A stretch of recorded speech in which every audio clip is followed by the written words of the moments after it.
So throughout this module, we learned how we can connect our backend, our Node Express backend in our case, to a MongoDB database.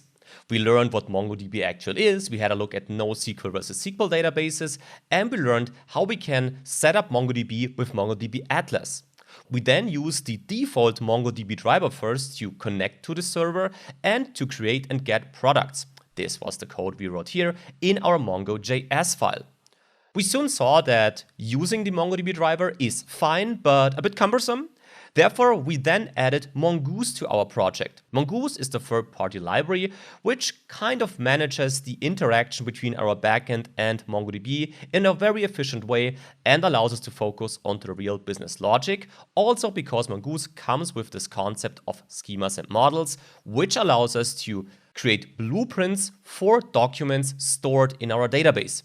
With Mongoose, we can make interacting with the database a lot easier. We saw that here in our Mongoose.js file when we simply use the model in the end.